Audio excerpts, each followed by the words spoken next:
Welcome to Natural Six. Come on, Doug and Ben. Let's do it. 3, 2, 1. Like Wow. organic moments. We did have it in the budget. We had special We had it in the VFX in the budget, budget. and we didn't even Yeah. have to pay for that edit. That's amazing. Amazing. Welcome to something that is certainly not an episode, No. is not an AMA, not quite a serving cantrip, not even an action surge. It's a retrospective as we reach our 50th episode going live. That felt like a milestone that we wanted to mark, and so we are gathered here today to witness us marking that milestone. I have a question. Are you going to do this whole thing with the hood up? Because I wasn't aware that Street Harry was going to be helming this entire thing.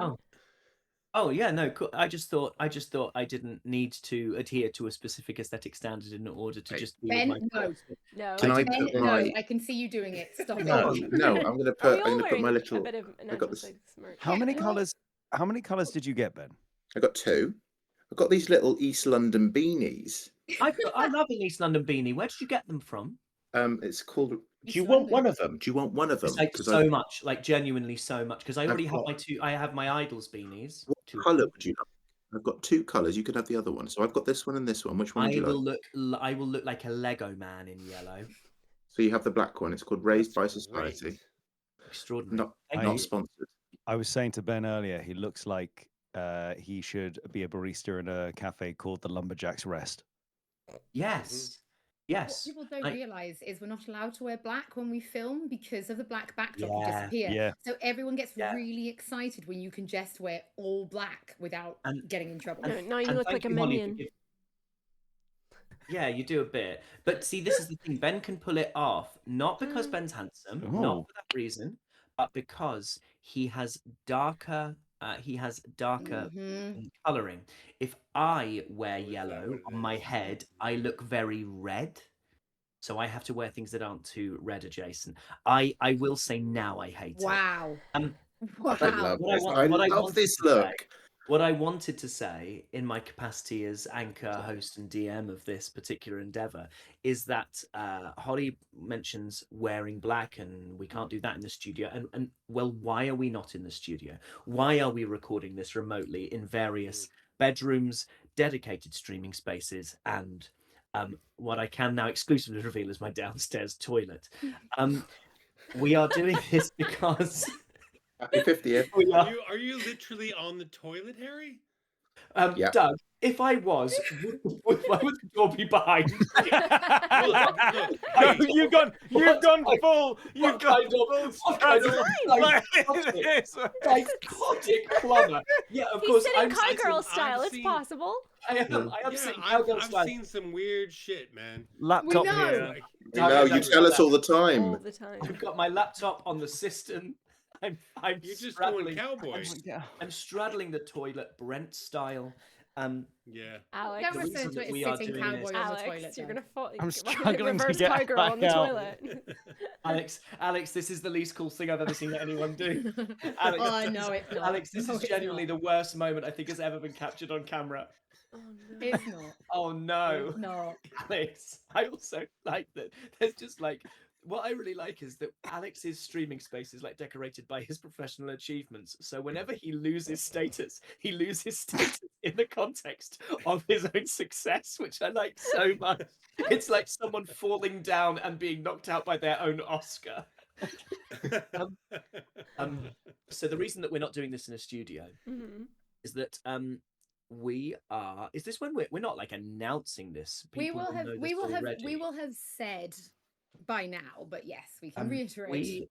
We have our own studio now, and we are currently, as this goes out, in the process of kitting out and building and refining that space. We had an incredible first 54 episodes recorded with Double Jump. Well, actually more than that when you take in episode 0. So 55 times we sat around that table at Double Jump, who gave us an incredible start, and it was time for us to cut the cut the apron strings and set out on our own like the gallant little Dick Whittingtons we are, and so bindles over our shoulders, we've stumbled into what might be a wonderful studio space, which actually at this point Bindles. to be a wonderful studio It space. really Yeah, has to. bindle is one of those little Knapsack. rolled up Knapsack thing. knapsack on a stick. Yeah. It's actually Oh, it's actually a very Those are called Kelnist and bindles. yes. Yeah. You know what? This is worth Wow. actually really drilling down on, I think, for our 50th episode, Doug. This is really. Bindles, think so too, discuss. yeah. Let's keep Hey, staying look, here. I think every time our Natural Six gang tune into what we're doing, they learn something. They learn a word, they learn a bit of history. They learn something really important, like bindles. Doug, I it's think just that you. makes it worthwhile. You Everyone know. already knew You. what Bindles They'd was. already learnt it about 2 sentences before, and you reasserted it because you were learning it. I'm just being empathetic. Oh. Yes, that's it. You are. You are. Go on, So Doug. what we have decided to do with this is, Holly Bennett, because there's very little on the slate for Holly at the moment, very little on the workload to keep this show going. Holly has Yeah, got she us hardly does 20 anything. questions, all of which, would you believe it, are assigned to a different face of a 20-sided die. And we are going to take it in turns to roll that die and use the question as a prompt for us to reminisce on our first 50 episodes and some of the moments that have really stood out for us. So I would like to suggest that the way we should actually begin this is we should roll initiative and we should see who is Ooh. going to be Are we first. doing? Are we doing Doing Yeah, our our? yeah. character initiative. You're Character. absolutely not, because I have no modifiers. So we're going to roll this. Actually, here's what we should do. Who do we genuinely think out of the 6 of us is the most dexterous, and who do we think is the least dexterous? I'm not dexterous. Well, Okay, I so thought you I can have a was, but everyone minus- told me I wasn't, so. I don't think you're dexterous. I don't think you're dexterous. But I don't think you are, but you might be more than we are, because I don't think I am. I'm dexterous as I- hell. I think it's my main. think- it's I'm my really main. fast. I can touch I type. think I is very dexterous. No, but we're talking about No, we're us. talking No, about. no, no. We've lost Talking him. about me. Yeah, Doug. Doug's got his bindle and off he goes. I say this with great respect, Doug. No one was going to say you. No one was going to say you for high dex. I have pretty good dexterity, actually. Mhm. Wait, Okay. me or Kelness? Still just you. Still just you. Still- Oh, right, okay. No, I'm terribly dexterous. Look. See? Wow. wow. Wow. Look, All right, So Doug gentlemen, showed up. I open cupboards and things fall out and I catch them before they hit the cupboard. Let's say Doug has a corner. +1. We'll give Holly a -2. Oh, fine. I'm pretty clumsy. I think maybe Ben rolls flat. Wilson, where do you want to put yourself on the dexterity She score? wants a +2. She wants a plus. She absolutely I wants definitely to. want a plus. I Okay. definitely want a plus. Will you take a +1? But are you dexterous? Yes. Just warn it. I am. I actually feel like think I he is. am. Can you roll me? I tell you what. Can you roll me a persuasion check using your charisma score, which is a +4? And if you beat a 15, you get to have a How do you know +3 in that dex as you already? convince us you're dexterous. +3.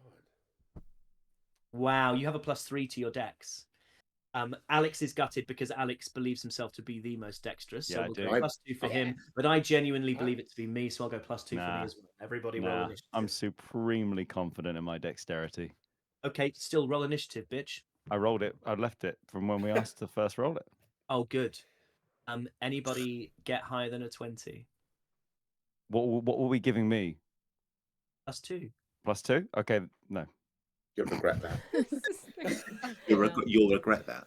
Well, fuck all of you then, because I got a 19, so I'm assuming. Right. Well, okay. Well, I got a Wow. 20, so I didn't get up over 20, but I got a What? 20. I got So you I got got an an- 18 plus my 2. Okay, so Alex goes first.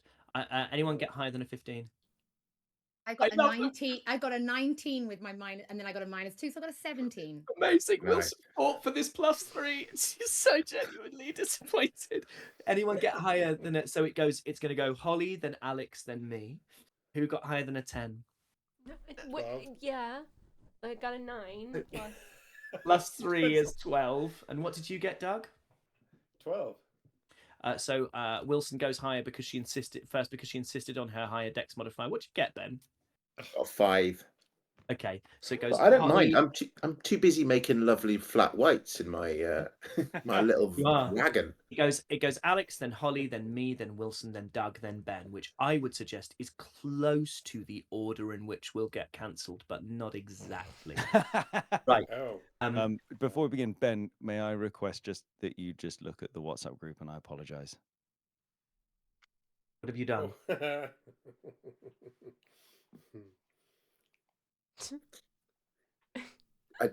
I know he's mean, an awful is person, but it's uncanny. It is uncanny. It is uncanny. Yeah.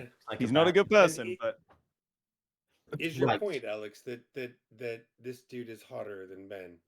No. that was actually exactly my point. Let me roll. Oh. Okay, I have rolled a 14. A Wow. 14. So your Ooh. question is, what is a scene where table chemistry, not just story or mechanics, made it unforgettable?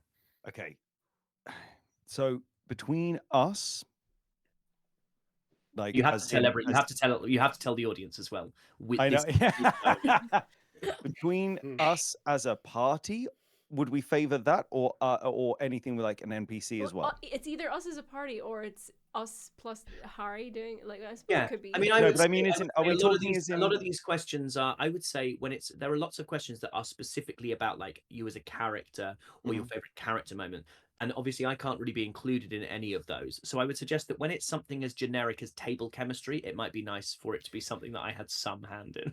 Well, my answer is just out and out Vim.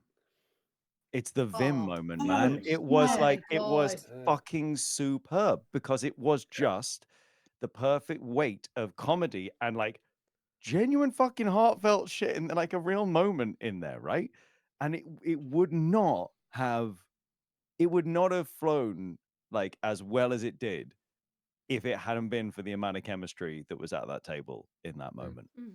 Yeah, Mm. That was 100%. still that was still really quite early as well. I Yeah. think That was Yeah. really that was early, the. yeah. I feel like that was the first moment I remember of one of you guys as players playing with me.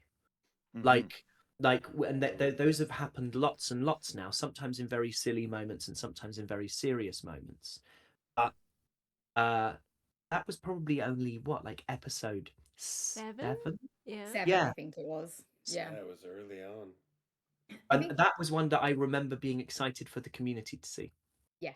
Yeah. I'm looking forward to that's one of the ones I've got on my list of like, but it's hard, right? Because I need it to be under 3 minutes for shorts.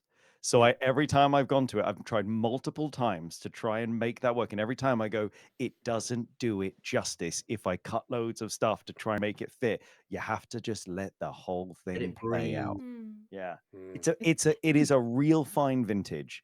You pop it open, you have like one of those little aerator things that you put at the top of the bottle. So as it runs through it, yeah, it's that. Might you even say it was a real fine vintage?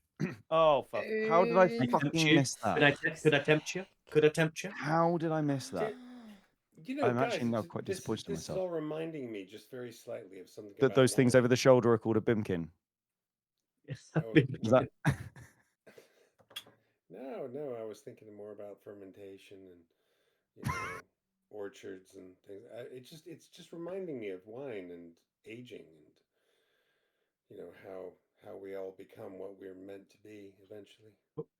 Can someone text Marianne? It's happening. Doug, can you smell burnt toast? Doug, Marianne, we fear it's happening, and it's happening on content. You know what? I think the Vim thing as well, it was the way after all of that had happened, I think Harry had like just a little line where like this bloke was just getting carried off by like the town guard. And I was like, what? Mm. Like it was like this little moment actually became its own kind of story. It had a start and a finish, but you didn't 100% know what happened to him. And it was like, it's more than just a joke at the table. Like Harry will take it and will do something with it. And I just thought that was That was the first. That was nice to hear that because that was the first time I remember thinking, "Oh, okay, let me actually show them there are real life consequences." Yeah. Mm. Because you're still so much setting the parameters of your game and your world in those first 10 apps. You Yeah. know, it's almost like everything up to Mouse is the kind of opening act. You know, we're figuring each other out as much as we're figuring out the world and the game. And Very much so, yeah. but huge credit to Ben Starr for his marvelous work as Radiant Thornbear. I think it's Brandon. it was fun, but also Brandon, yeah. it's kind of brutal Mm, because yeah. he just wants something from him, and it's the whole like Radian will do anything to survive. He'll do anything to. He was at that point where he'll do anything to use anyone. He didn't care about Vim. Yeah. He cared No. about doing the thing that he needed to do. And it's the bit at the end where you see, yeah, you said you see as we're leaving Baroon, as you see Vim, the consequences of it, and he didn't care. You framed the guy for everything. Poor guy. Yeah. Yeah. I mean, Like, you ultimately saved us, by the way. Like, Radiant's decision made sure Yeah. that we weren't blamed and we could carry on and can come back to Baroon and we're not seen as horrible people. But this without thinking, innocent you were like, guy. this guy can just take the fall anyway, whatever. Yeah. Because Vim was a sacrifice. and I'm sure like this episode, you know, that we're talking about now will kind of continue to kind of examine what our characters go through. But yeah, he didn't care. He didn't care at all. it's actually very web. It very Yeah. much feels like a decision that belongs to the web Very much part so. of your identity and that part of your journey. What a wonderful question to get us started. Next in initiative was actually me, wasn't it? Ooh. I rolled a 10, which is almost impossible for me to answer. Yeah. So I'm going to re-roll, and I won't say what that question is, but some of these really, really relate to characters. I can answer this. It's an 8.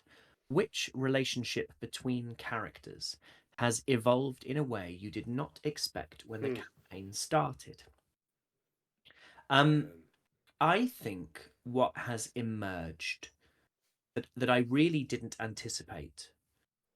There is an argument that I didn't anticipate you guys it generically to role play in the way that you have done, where so much of your character growth and development is seeded in inter-party conflict. I have never played with such a bunch of edgelords in all my life, in my career, in my home games, in one-shots. I've never seen people so intent on disliking each other for narrative reasons.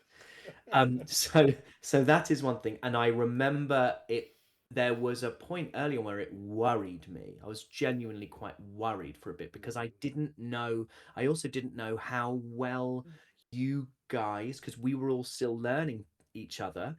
Was anyone gonna take that to heart? Like, was anyone gonna be like, "Why is X having a go at me? Do they actually not like me? Like, are they stopping me from playing?"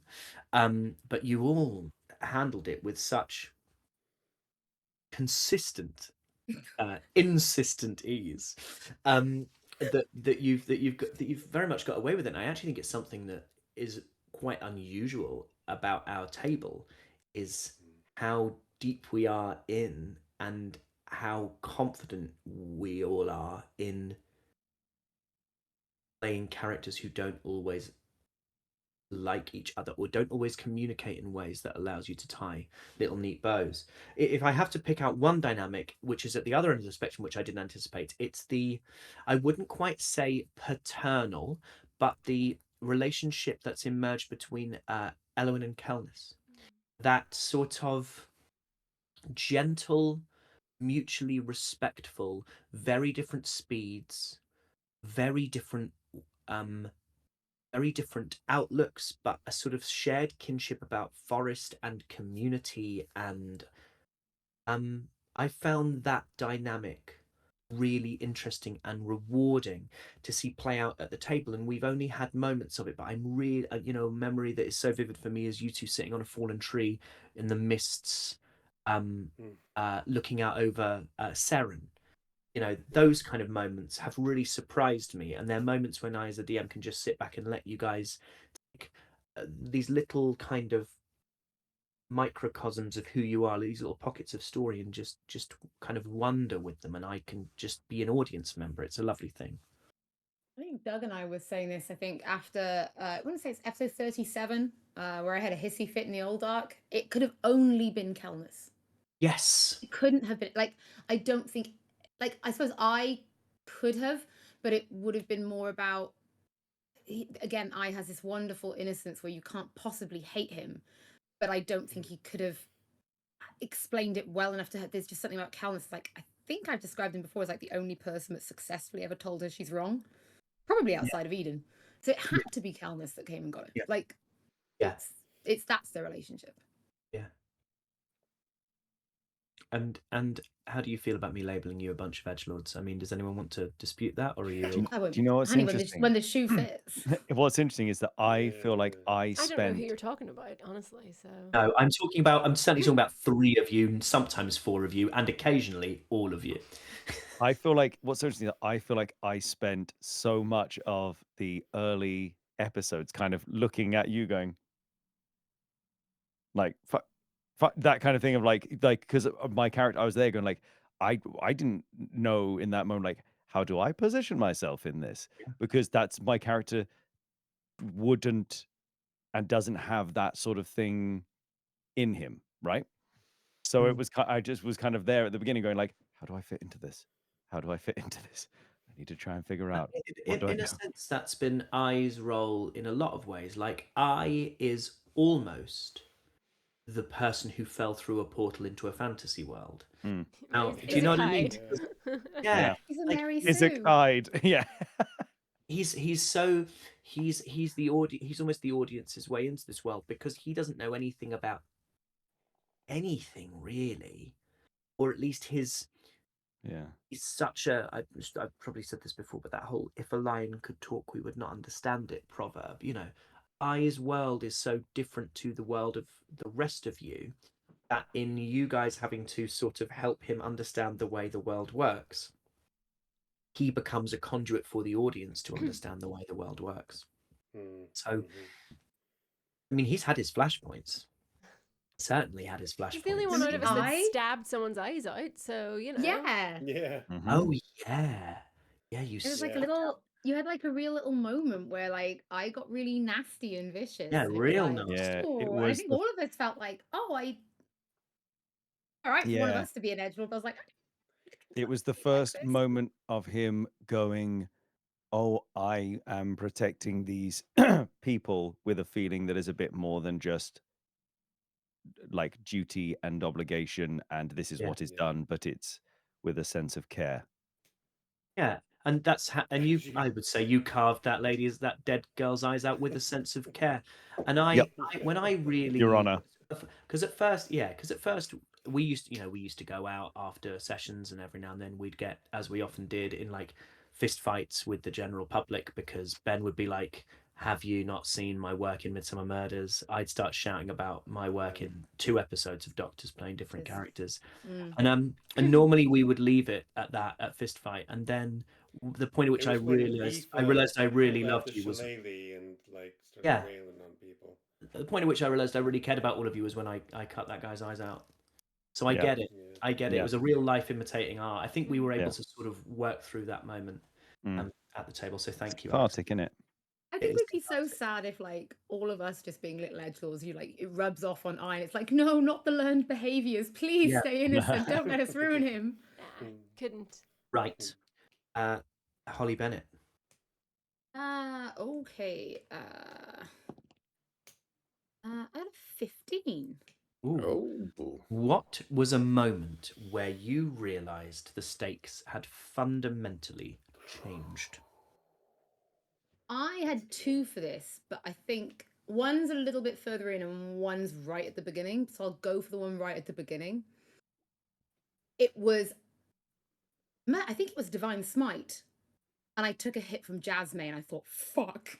And it was like 24 damage, and we all had like 30 HP. And I thought, oh, like, fuck, we might actually die. And like, there's real consequence. I think was that something like episode 3? 3, I think. 3 or And it was like 3 or 4, maybe. I think the battle with Jasmine might have been 3. it was either that I can't really remember. There was a cliffhanger which was either her attacking you, and saying, turning around and saying, "I'm sorry," and I can't remember if that was the end of an ep or the break in an ep. It was a break. Yeah. It was a break, so I think it was Oh. episode 3. So we came back in then to the minis on the table, and probably. Yeah, because I think we'd had obviously episode 1, huge story. Like, it was so much to take in. It was incredible world building and lore stuff. And then you had kind of the landslide, which was actually, it was really intense, but it was really fun. And there was lots of giggling and laughing as we all try to figure out how you can start to play with this world and how you can play with mechanics, because still didn't really get it. And then this was the first time it was like proper combat, where it was like, oh, it's not episode 1. It's not gonna let us die on episode 1. It was like, oh my god, that's 1 hit. And like, I'm almost dead. And I'm the one that's not supposed to be able to die in 1 hit. Mm. And I think that's when I realized a little bit more of how this was all gonna work. And that these, like, it's, I suppose, like the question says, the stakes have fundamentally changed from, you had the intro, the game just started. Yeah. And you better be ready, because as Harry said, like, I don't go out of my way to kill you. If you're going to play stupid games, you're going to win stupid prizes. Yeah. Like, if you want to keep doing this, it might not go well for you. And I can't stop it if that's the way it's going to go. It's also the beginning of our name, the God Killers. That was the episode. Yeah. It is, of course it is. It's from that, There was the Yeah. Newly Dead, was that, no? No, that was the Newly Dead. The Oh, Newly Dead- God New- Killers was 13. was episode 13 Yeah. with So Barabas. 13, sorry, Newly Dead. Yeah, Newly Dead was the first one. The first feeling where we were like, Jasmine Jasmine called us that. killed us. Yeah. Yes, of course. That And was it was really, I remember really enjoying that you did figure out that while that was a fight you could have won, it was a way of going. There are ways of solving fights that aren't fighting. I can't remember Aoife. who it was. I think it was, I thought it was Wilson who kind of got you guys out of a pickle. And it also just allows the bard to bard a bit at the very beginning. Well, I think it was just also because I knew I was maybe had a little bit more gameplay under my belt than others. more, I a wanted lot to more. kind of sort of just show that, hey, just because we've entered into combat right now doesn't mean that we don't stop until people are dead. You can actually try and resolve things a different way. And I kind of wanted to do that. Like real life. Yeah. I wanted to kind of do that early and just show that it's, that we don't have to murder hobo our way around. Yeah. It was also the fight which resulted in me healing wording someone's head back on, which I think is my lowest moment ever as a DM, and I'm delighted it was on camera so early into my professional DMing career. Which, weirdly, I think there might have been one comment once, and that's just not where people get hung up. Like, I think there's been 1 or 2 things people have really enjoyed, and it's just not that. People have issues with all kinds of things I've done as a DM. Seemingly reattaching heads with a first level spell is not one of them. When that book, it turns out. Fine. Right. Oh yeah, go ahead, Ben. No, I was saying for the next question. That was me. Yeah, it's Wilson to serve. 13. 13. 13. Burton. What moment best captures the tone of the campaign for you, even if it might not be the most important story-wise? I mean, moment, I'm not sure. I think if I'm describing the tone of the campaign, I think what I admire most about us is our ability to weave humor and sadness and intensity and great storytelling and sort of like really great lower moments all together. I think like episode 17 exemplifies a lot of that for me. Because obviously we had the amazing fight in the first half, where there's these really high stakes moments, and from that fight came like a narrative that no one could have possibly predicted. And then in the second half, we have this lovely sort of really organic date that kind of comes out of nowhere, and like but in the midst of that, you also get these really sort of like bittersweet character moments when like Radiant and Kel go to find flowers, and then all of a sudden you're having, in a really like comical moment, there's this sort of like lore drop of, oh yeah, by the way, like I was horribly abused by my like quote unquote mother, and this is why, you know, she used to give me these flowers because she said that's what I deserved. And then we're back to like joking around and having these really like lovely moments with I and Quincy, and it was just those sort of like the ebb and flow of that episode. I think is just, I just think it's really fucking good D&D, you know. It's interesting. I had to literally just look back and remember what episode 17 was, because obviously by this point we have sat gloriously. We've sat at the table with each other so much that it's quite hard. Like I always know where 13 and 22 land, but I'm not very good at some of the stuff in between. And it's crazy when you say all the things that happened in 17. Exactly. 17 remember is a that huge they all episode, happened. I think. Yeah, they all happened in the same ep, and it sounds like it would be emotional whiplash, but I don't think it ever really felt like Not that. at all. But God, what an interesting ep that was. We had a contested role of the Friends, yeah. Decamany Friends. Radiant We had died, technically, you know. And Radiant then died. It was the emergence of Erastus Gracie, who of course became kind of like a one. BBEG a little bit, yeah. Yeah, he did. Yeah. And then Quincy is the most This gorgeous Quincy little is moment with just Quincy and I, you know, like where it was just, I think we were all just like, oh my god, where Quincy made the little the pendant, Yeah. yes, the wheel of the circle and the wheel going over one and another. it was lovely. No, sorry. I feel like it's of all the kind of tables I've sat at as player or DM, that moment between Quincy and I is the loveliest moment of platonic love and friendship I've ever seen play out at a table. I thought it was really just, God, 17 was a good app. What a great shout was.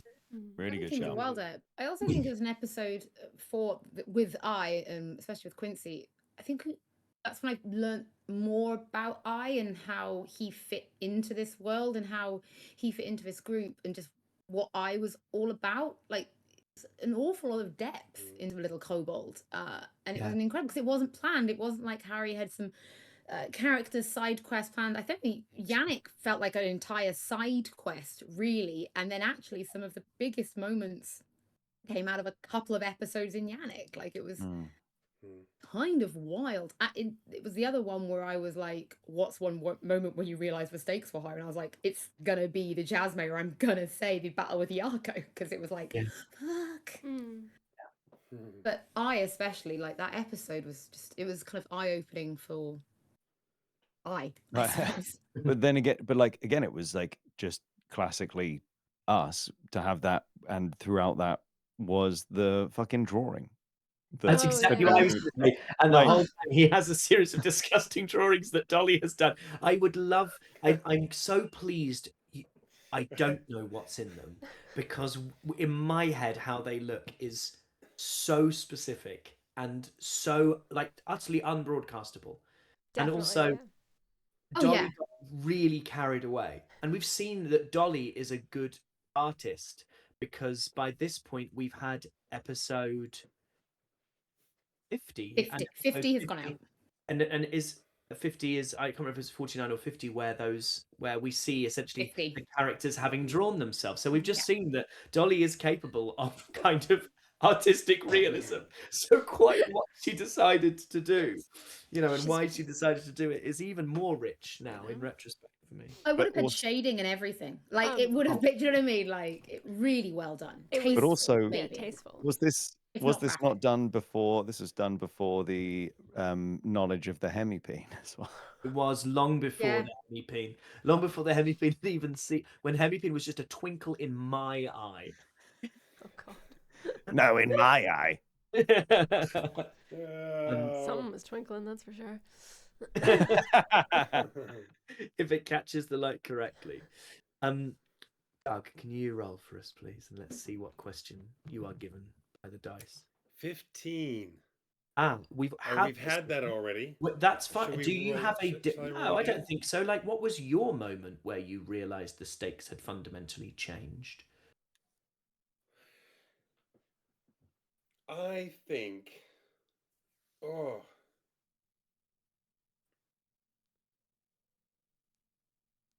I think it was Medea. for Mhm. me. The I fight think with that her, or was her introduction, or all of it. All of it. It was just her. I think for me, I hated that woman. I hated that character.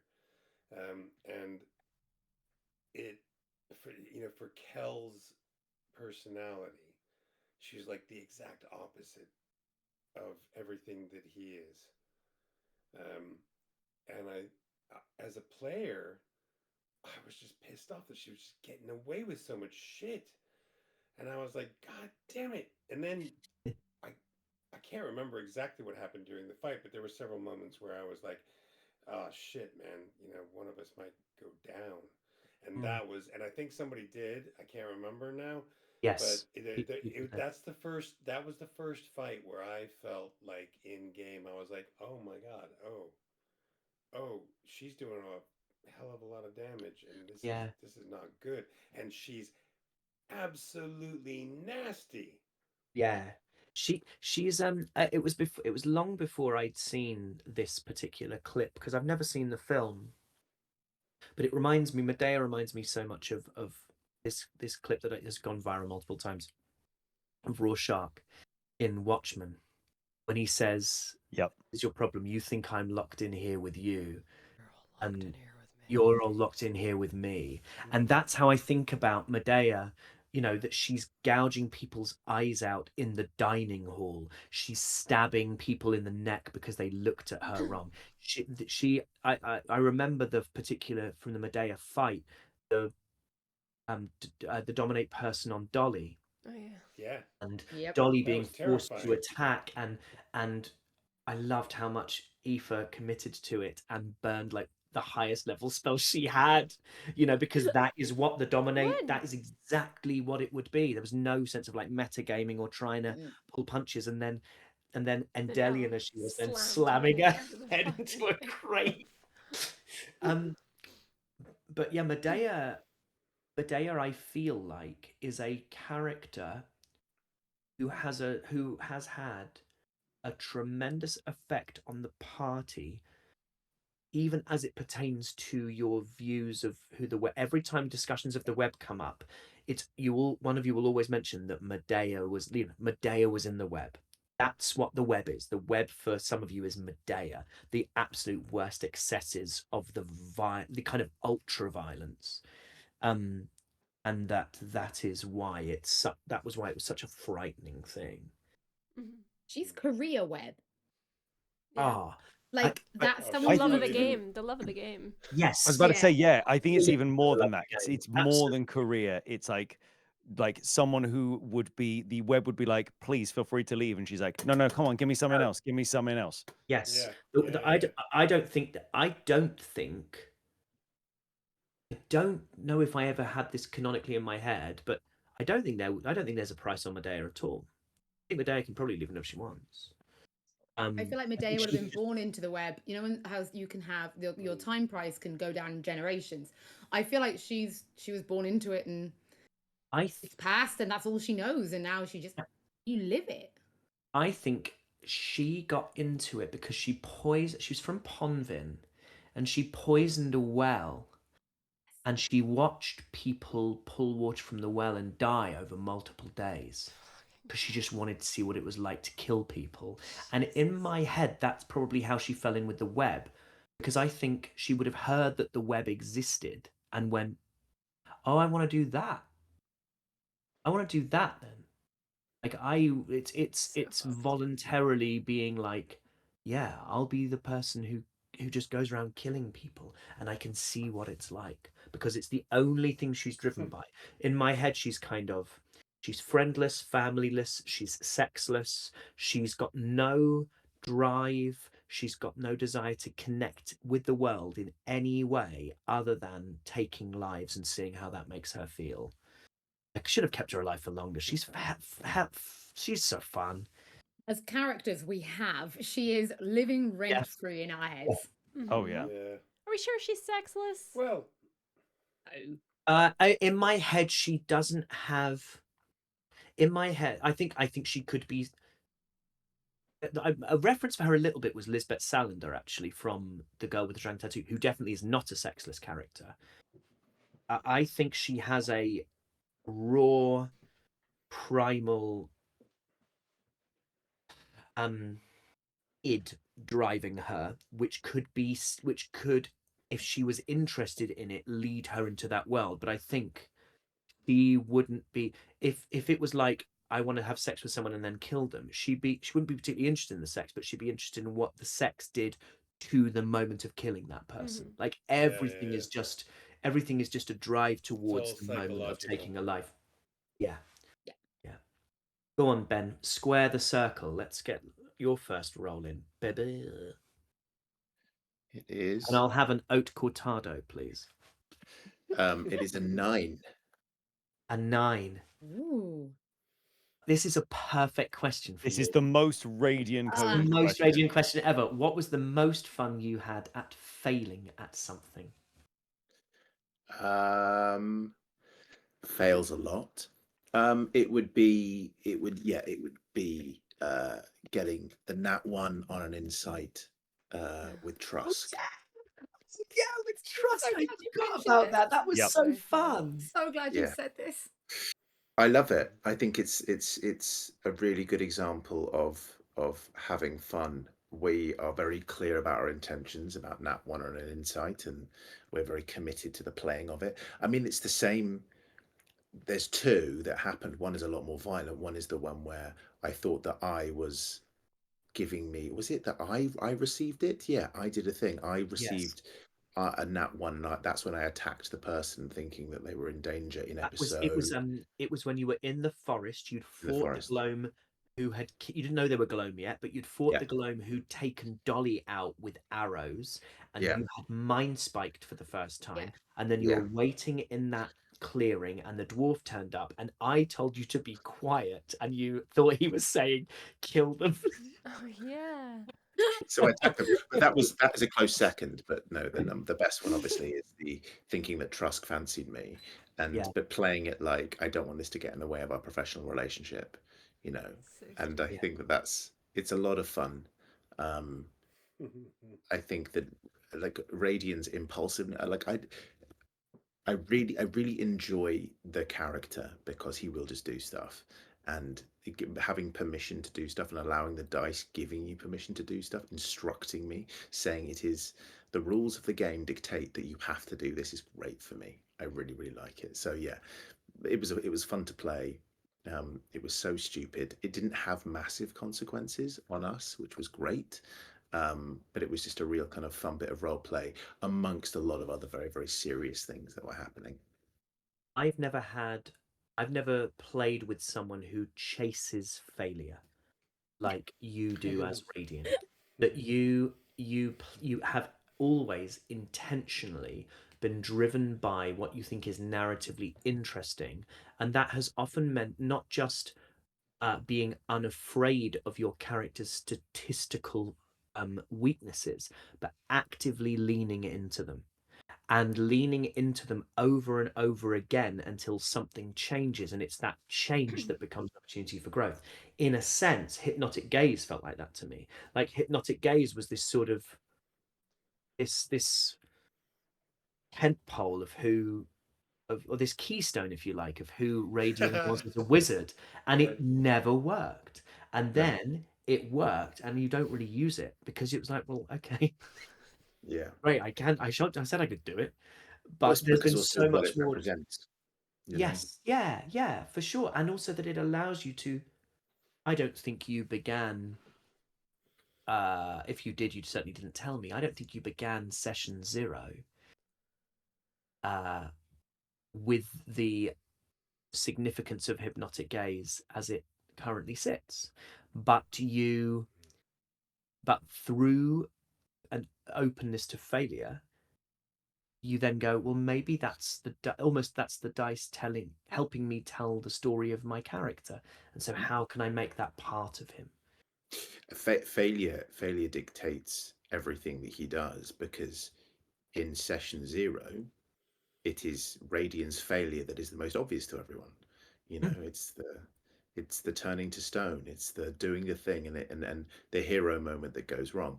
So I like it, and I think that was kind of the cue. That was the one moment that kind of like teed things up. You know, when what's a moment that affected you? That would be that. But I love it. I love failing. I think it's fine because when I play video games, I want to succeed. I will happily Yeah, save scum a video game yeah, because I I want will. to get the best outcome. D&D, no. I love it. I love that. I love the rush of fucking up. Um, and sometimes because you get really fun and unexpected things, and I really appreciate. I feel safe. I feel safe here to do that, and so I feel safe to come on to the head of the Council of Equals and think that, or at least say, I don't think we can have a moment right now. I know that you like me, but let's keep this professional. Um, I think it's really fun. So yeah, love it. Love failure. Well done, everyone. And I mean this particularly to me. Well done for allowing Ben to say the sentence, I feel safe to come onto the head of the Council of Yeah, yeah. Equals. And Not none of us go. to make that noise. I don't think Not I've well. ever shown such self-restraint in all my adult life. We're trying really hard to respect each other. Wow. Finally. We're learning Let's and not go too growing. far. Let's Yeah. go right back to the top of the order then. For round 2 of questions, it's Alex Jordan. Number 2. Number 2. Which scene or decision do you still find yourself thinking about, and why do you think it lodged itself there? I would say that this could be about you or someone else. So if it's about me, I know why it's still lodged there, Do and that then. Let's do. it's the moment I took the gem and decided I knew I was going to cover it Insomnium, and then I was just going, I don't know when, I don't know how, but this will have a perfect use, Mm. and it fucking did. A It did. jeweler who I needed to get information from, like That's it crazy. was like it could Mad. not have been more perfect. It was that. It's like it's just like such a little tiny small like why the hell that popped into my head, the idea of like Yeah, how I could take this thing and change its value because it's inherently valuable, and instead I went, I want to make it valuable for another reason. yeah. And then it was um in terms of like a scene or a decision from any one of us, I think it could be fuck, this is really, really hard when you go like, because you just have that moment where you go, we've had so Yeah. many like moments Mhm. that it's so hard to And pin also, you down. don't want to pick something and then make it feel like that's the most important. And you're Yeah, like, if I say it has to be in this category or this list of, and you're like, that's not what it is. It's just like, here's a Rolodex of cool shit. I'm going to pick one at random. yeah. I think okay. I'm in my mind at the moment. I was framing that really with the positioning of looking at the decision. I'm just going to go with scene, and I still think loads about the sound of Grornoth dying. Because it was like he kind of like this, that we hear this and then he kind of slumps, like, and it was all just so unceremonious, and it was all so just sort of like, and yeah, just this guy just he just collapses, he's dead now. Sort of, you know what I mean? It was so kind of like this great figure who's seen all this stuff, has been talking to all the gods, and then we're like, yeah, we like you, and then just Mm. in a gateway to his house, and is that just bomb lying on the Yeah. floor in a crumpled heap. Is this the moment where you ran on and you Yeah. described running on all Yes. fours? Yeah. Because Yeah, I remember that. that sticks in my mind. And I was thinking about this and I was like, yeah, I remember at some point I was thinking ran on all fours. And I was like, I couldn't remember what it was for. But it was that moment, wasn't it? Yeah. Split the Yeah. seam of his little trousers that he does canonically wear. He does Are we wear sure? trousers. Are we sure? No? I say it's the Mandela effect. It I really is. swear, I swear I his has artwork he has no trousers on. I don't know Yeah. what. I has always worn the trousers. You have, in Wow. fairness, we're adamant that you haven't, and I think it's majority rule. Yeah. Yeah, we would just call them hot pants today. I mean, I think essentially on anyone else they would be. Mm. Yeah. I think of at best they're a culotte. Let's have the next Emphasis on the a lot. Oh, that's a clot. Ooh. Looks like there's kobold with quite buns. a clot in those. Right, let me 9, which is the failing at something, which is kind of trickier for. Oh, um, Yeah. Lavinia. Oh my Lavinia. What's the god. most fun I Yes. had at failing at something? It was trying to do. I don't even. I said, "Welcome to the Coral Bones," which I don't even think is that weird a Welcome. voice. You're welcome to the Coral Welcome Bones. to Well, the welcome you are to the welcome. Coral Bones. You are welcome. You are welcome to the Coral Bones. And I remember thinking, you've done a lot of voices, Harry. You know, maybe just try something tonally that places us somewhere else. And it did place us somewhere else, but it didn't play. I've never had the wheels fall off for me in a way that was so fun at the table. Like, generally speaking, I think when things go wrong as a player, it's one thing, but when things go wrong as a DM, actually, it's quite frightening because it's a little bit like how I would imagine a fire alarm would feel if you were the only person taking a load of preschoolers on a trip out. You're like, oh, That's I'm weirdly specific. but do you know what I mean? Where you're like, oh, I'm the only one who can solve this. Look at them. Look at them. They aren't going to fix this for me. So if things start to really go wrong at the table, which hasn't on a mechanical level, I would say the most frightened I've been at the table, actually, although I knew I had this additional mechanic, was when Radian died. I was like, whoa, okay, this is some serious stuff. But that's the point at which something went really wrong, and I was so pleased it did, and it was all the better for it. And I still think it's like within the community, I think it seems to be kind of one of their favorite moments, and it's the most I you guys cried multiple times within about 3 episodes, and obviously there was that moment which was kind of a mass hysteria, and then we had episode 22, and yes, it's an extended version almost of what Aoife was talking about with ep 17, but that we can. I love that we're a table where both of those things can exist. Right. After me is Holly. Okay. Ooh, a 19. A 19. Is there a scene you initially thought was unimportant, but later realized was quietly setting up something much bigger? When we were in C-scale and we had to go get Aska's map. And that sounded so fucking silly and simple, and why bother? And then all of a sudden, things start to come together, and at the table there is a collective, oh fuck. And it was like the penny dropping. But the lead up to it was just so, oh yeah, like I can't go out onto the lake. Some person moved in and they've stolen my map. Like, just go get my map back. And you're going, cool, we'll just send the kobold in, he'll go be sneaky, we'll steal a map, like we'll patrol outside, much of nothing. And then there was jam. Didn't Doug stay back to roast a chicken? Yes, yeah. So actually, Yes. 4 of us went because Yes. Kelmus wanted to eat the chicken oysters. Yeah. So like Yes. we weren't even a No, full team. I was helping Aska cook them. You were. Yes. But Yeah, I you think were. Yeah. the But it's I so setup was with the doing the setup. culinary arts. But it speaks to exactly this being like a really wonderful answer, I think, for this particular question, Yeah. because it seemed something that was so procedural and unimportant that one of you stayed behind to role play doing a roast rather And than like join in. And like you kept putting things in front of us that we should have picked up on, and we just bloody didn't. And you go back and watch it, and you're like, now as friends, the jam thing is hilarious. It's because Yeah. bees make honey, and as a child, Harry thought wasps make jam. Yeah. So the Yeah. fact there was nothing else It's in so this kind house of you but to say as a child. I think I've said the penny dropped for me in a science class when I was about 15. And fortunately, just remember thinking, I was like, God, I never asked anybody that.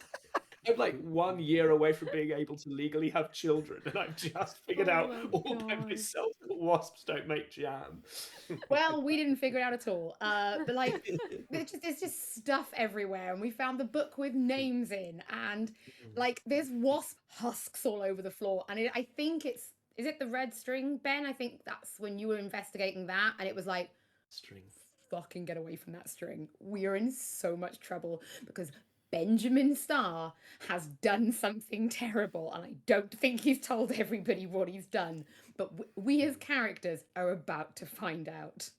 There was also a wonderful additional thing to that, which is that something, even like a secondary thing that you guys didn't pick up on at the time, is that in that list of body parts, every single one of them has a chapter attached other than the Dragonborn, which is the Dragonborn form that Yilda assumed when he was Dolus. So it actually paid off something that happened, you know, multiple episodes. It was We were just so, I think we were so in love with Aska. We just felt so safe in her Dragonborn bosom. Like Yeah. nothing bad can happen. Aska's cooking for us. And then it's like all of the bad things are here. Yeah. Let's Flesh golem. Let's Golem jump scare, which I don't think anyone said before. No. Thank you to Ben for the, I mean, I would say the assist, but really it was just all Ben's idea, but he didn't realize it was his idea. I just stole it and stuck it in the game. Didn't think it was going to turn up. I think that's it. You don't need to have listened to any Clarks to understand that idea, but it was just a silly idea that I came up with, and you took it and ran with it and inserted it so brilliantly into what it is that we were doing. It was very, very cool for us as much as it was for the audience. It's the sort of thing I can only do once, though, right? I noticed that none of you in our Patreon content, whether that's Eye's Eye or Ellie Stories or Kelnis was going there, no one has come up with a nemesis, because you just know that that's too much power to give me. No, I think we're more worried about getting told off for inventing something again and not telling you before setting it live within the community. Just you waits until you hears about them. Oh. That's fine. Who is next? Who's next, I believe, with her Awesome. +3 to dexterity. And her 9 in total. Nat 20! Yay! Okay, the question is, what is your favourite moment from the first 50 Oh, I episodes? don't want to do this one. It's too fuck. God. Favorite overall. She farted, everyone. She farted. It's just It's a really was the tough best question. It's part really ever. tough because it's like there's It no is. parameters. It's just like anything at all, and I've got so many favorite moments. Would you like me to slightly narrow it down then? Yes, please. If you could go back and experience one moment for the first time again, what would you love to go, oh, I'd love to sit there and be at the table when that thing happened, to be part of that feeling? It's got to be when Kelnis spoke to his spectral parents. I think at the top of it's the one. the tower. It's the right answer. Yeah. It's the right answer. It There really isn't a is. right answer, but that is the right answer. Yeah. It's just that kind of just the sitting around the table and all of us just being like absolutely so invested in this moment, like pulled fully into our own storytelling, and just how brilliantly Doug and Harry played it. It was just could not be better. That is what D&D's all about, really. Well, it really was all Doug, that, because they couldn't speak. They were silent characters, so all I did was a little bit of. No, that's not. But it's not like even just the you're- hand gestures and how you're describing. Like you could just fully visualize that entire moment, and that's down to your setting the scene as well. It's my. I think it's probably my favorite. Is it? There might have been something quite recently, very recently, that just knocked it off the top spot. But I would say it's easily in the top 3 things, either 1 or 2, that I've ever experienced at a D&D table. Episode 22. It was just wonderful. The whole thing was so fun. And just landed. It's that, for me, those really special moments. Yes, I can enjoy the smell of my own farts when it comes to I wrote something descriptive and nice. God, aren't I clever? Or you can sort of go, oh, that fight turned out really well, or oh, that mini set piece looked really good. But in order for something to be really memorable, there has to be the dice have to be involved, and the dice have to give you something. And particularly that moment could only have come out of a nat 20, you know, and Exactly.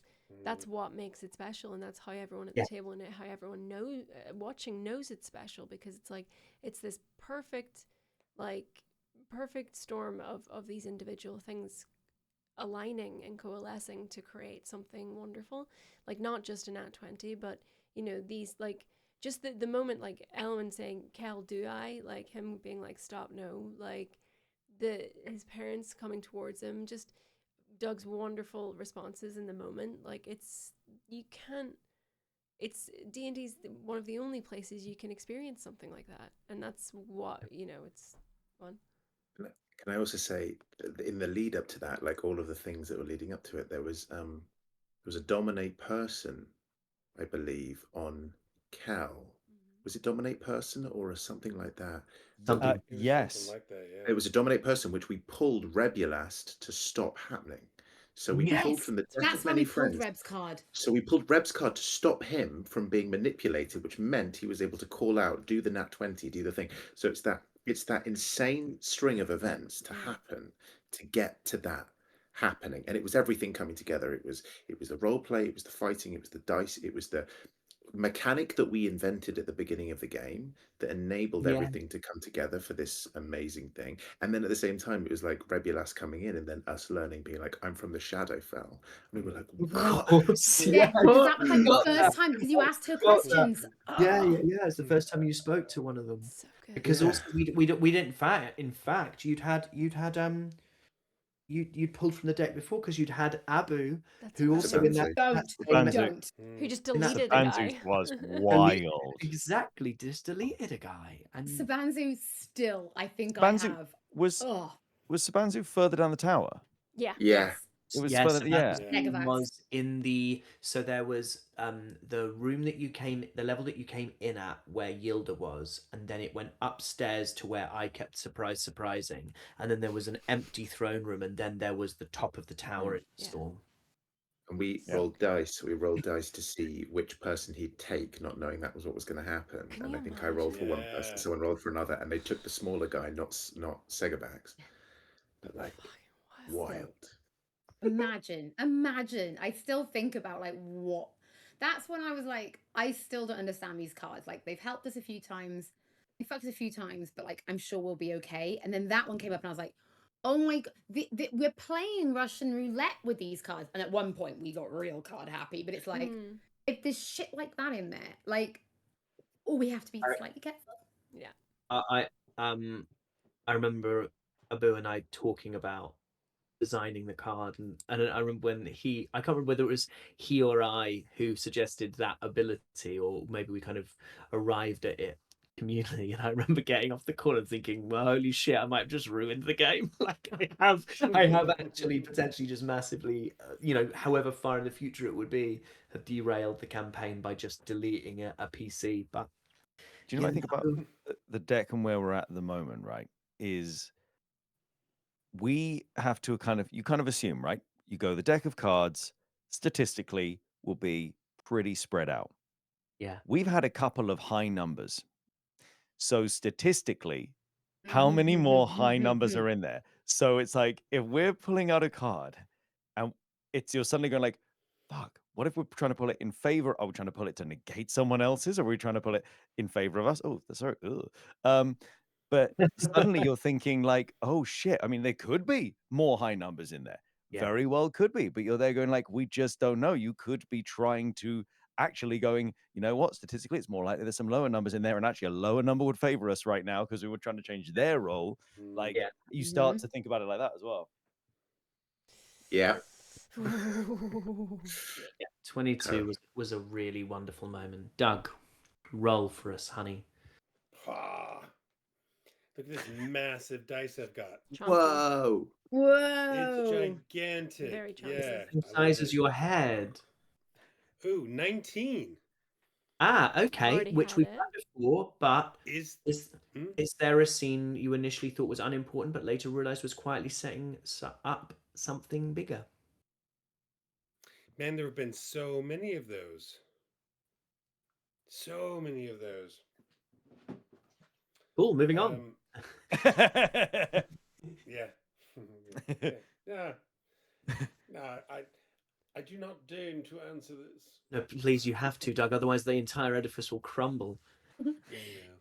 Or you can Like roll the again. fall of Virtuous and Alvelion.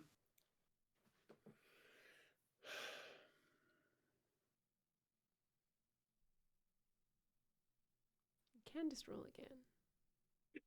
Yeah. No. I think it's no. I want to do it. I think, yeah. I'm going through so many in my head.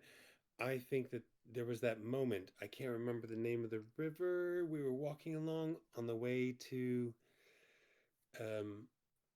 Seascape, and we had this moment with the toad, flying toad creature. Bat frog. Mhm. You're Yeah. thinking The of bat bat frog. frog. Bat frog, yeah. Yeah. So there was the bat frog. Was it and was then, it along was it and- along the Seraphine, or was it down the? I can't remember which river it was. Yeah. Which river that I want to was. say we had just come out of Vale, or that Vale section, and we must have been yeah, walking up towards Yeah. Seascale and the Salt Road. I'll bring it up for Yeah, myself. we hadn't I'll bring it got up for myself we because hadn't I got to the Salt Road yet. I have all the rivers. At one point, about 2 months ago, I got really worried that I didn't know the names of all the rivers. I've named all the rivers. Yeah. I will be able to tell you that. But it was that moment that we experienced something that clearly affected Radiant, and we kind of discovered. I don't remember if it was directly or indirectly that Radiant wasn't really of this world. Yes, Licking it. it was. You licked it, and you were able to dissect it and cook it, and you recognize which bits of it were poisonous. Yeah. And as a result, it's something that I've never done since. Kel and I, was it Dolly as well, or Ella? I think yes, but maybe to one a of you- different level. I think they got Yes, really high and got lower. you saw bits of what Radian was seeing. Mm-hmm. Which was a fun mechanic that really I should bring back. Yeah. They should have done that more. That was fun. Yeah. It was the River Seam. It was the River Seam. Seam. Oh, bat frog. Oh, Bat Frog. We hardly knew ye. It didn't stand a lot of a chance, to be honest. It was not a particularly tough encounter. The next thing you know, Radian's licking it, and it's like, okay, son. Was that when we started? Because it obviously, what Doug is alluding to is that is a scene that became important because it's at. But I think what actually the real kernel at the center of it that Doug, if I may say, has missed is that when Radian started licking everything. Is that the first moment that Radian decided to become The guy the that group licks the stuff. licker, that licky Yeah. tongue? Both things are true, I think. Did you licked some kind of toxic leaf and had a baggy tongue for a while? That Yeah. was after. Yeah. It had blight on it or something, right? Because that teed up. Blighted mushroom, but it actually turned out that he was just allergic to mushrooms. Was that not also another case, a perfect case of yin and yang? That was happening concurrent with me having a very emotional conversation. Was it with the Parvis? Yeah. That was literally Yeah. Yeah. This, Yeah. I mean, that is also back like, and forth as Kel was trying to get him dock leaves, I think. so stupid. Okay. That's because that is actually, self-insert. Like, I lick stuff. So because on my gap year I traveled around like across the world, and I would lick famous landmarks. You know this. Like, Yeah, I think so. I licked the Taj Mahal, I licked the Great Wall of China. Like, I just licked. I didn't know this. That's what happened. I was really shocked, actually, Ben, before I even knew you, that you just walked up to me on Oxford Street and licked me. Tongue first. Yeah, damn straight. Yeah. That's because Ben only licks international treasures. Absolutely. So Only licks come to a meet and greet. Yeah, only licks wonders of the world. If you're a wonder of the world, I'll lick you. Fucking hell. Someone's gonna get a T-shirt it's printed. not a now. legally binding Literally wonder of the promise. world. It is. Go on then, Ben. Roll. Okay. You know what I think? A 4. A 4, a new number. If you could go back and replay one decision, not to change the outcome, but just to experience it again, what would it be? I have two. There's one decision that I made and one decision that another player made, and Yeah. they're kind of linked. The one that I love because the atmosphere was so electric afterwards, particularly between me and Harry, is the moment when I decided to say I'm going to give Dolly's Yes. life Yes. To to Erastus. Erastus Gracie. Yes. And it Because was just us at the table. Everyone else was gone. and you kept saying, "What are you going to What do?" are you doing? Yeah, And it's it the was only this, time I've ever questioned you out. I questioned you like a fan of the show, being like, "Why have you done that?" yeah, because both of us were trying to act and then actually just going. I mean, I had a plan. No, you I had a plan. didn't. No, you Yeah. didn't. I did, but I just thought I can't win this. I can't win this fight, and I didn't know that. Like, I thought that I was genuinely going to die. So I went. Yeah. I'll figure it out later. Um, and what again? That moment ended up being a really wonderful moment for many reasons, and it was a very cool thing. And Erastus was amazing.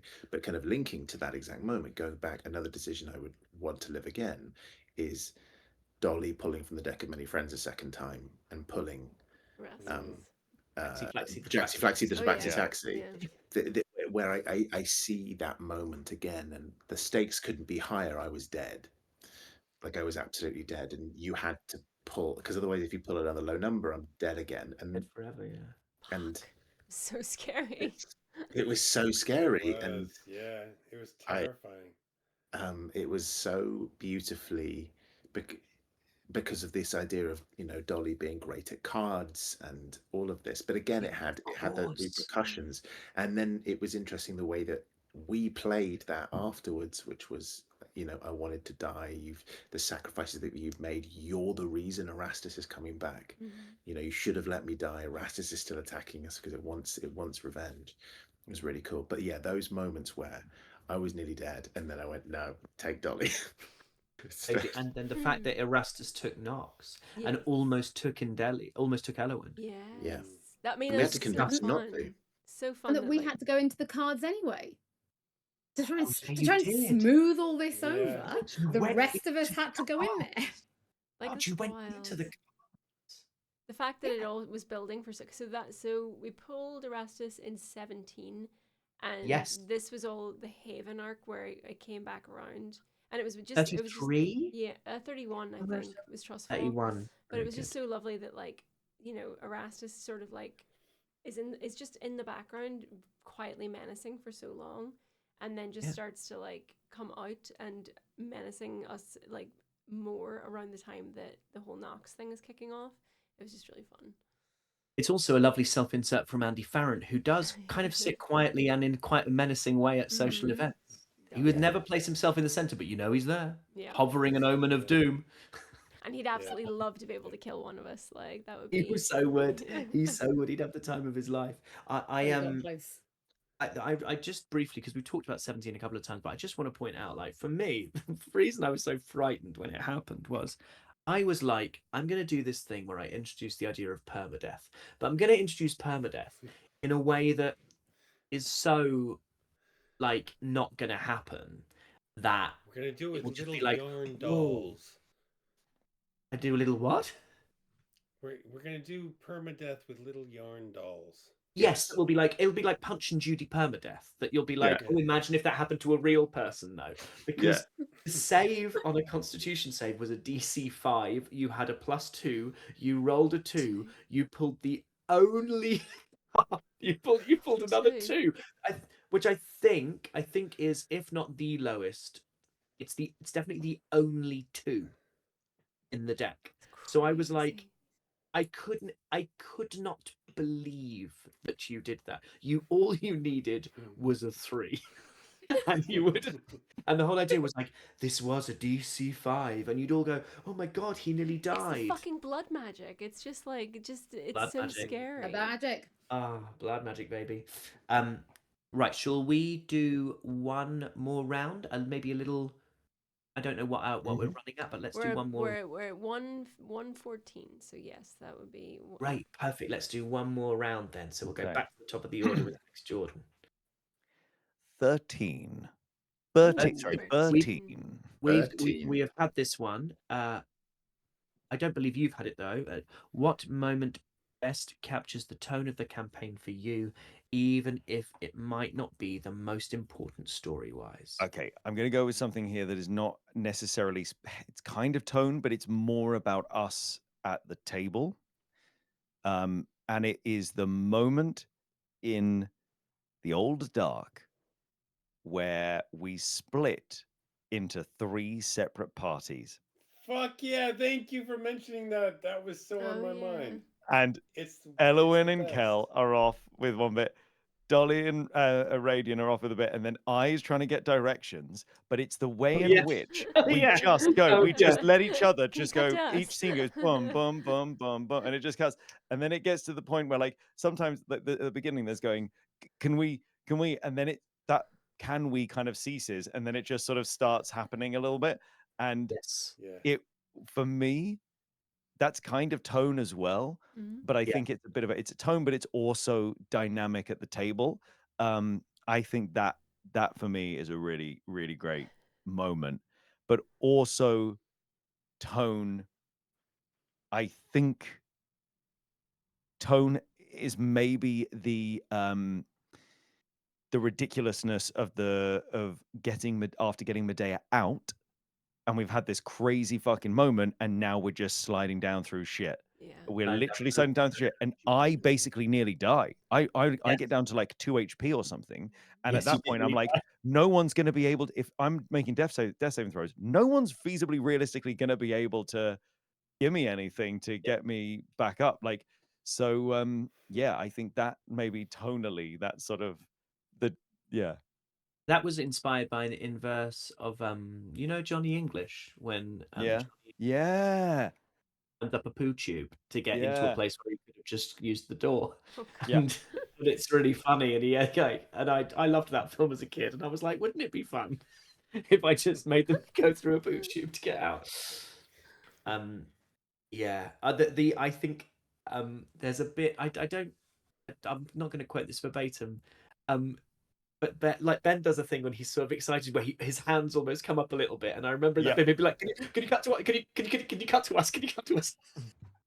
And it Kind of, just sort of allowed this it's kind of Wallace and Gromit. You kind of Wallace and Gromit, Yeah. like like, Why do other people do that? No. Or is that No. just me? Just you. Oh, it's quite a just you you, thing. man. It's just you. Wallace does.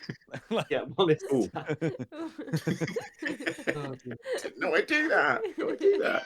It's It's really cute, but it's It when you is. are It's when you're really excited in a excited. really happy way. You have different Yeah. tells for different things, but this is your I want to do something that I'm really excited about, but I think is a nice thing that won't be bad. Yeah.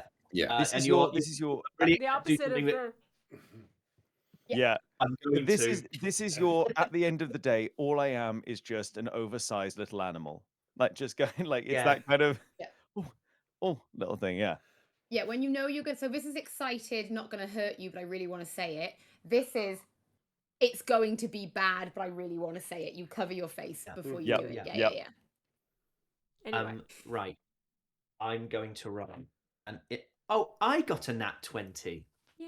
yeah. Ooh. So I'm going to move on from my.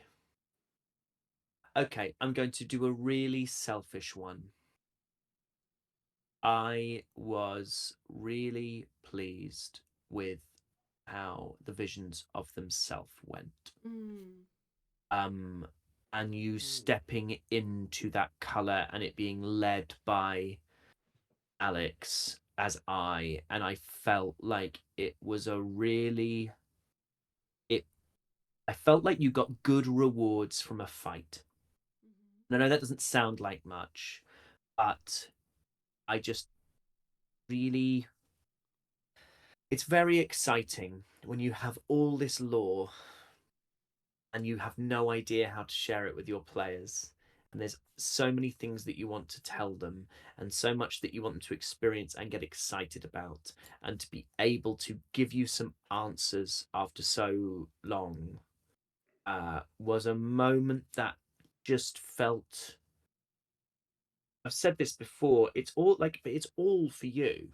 Like this whole thing, all the effort I put into it is for you. It is for you to have a really good time, and because I love you all and you're my friends, and I just want us to have a great time at the table, and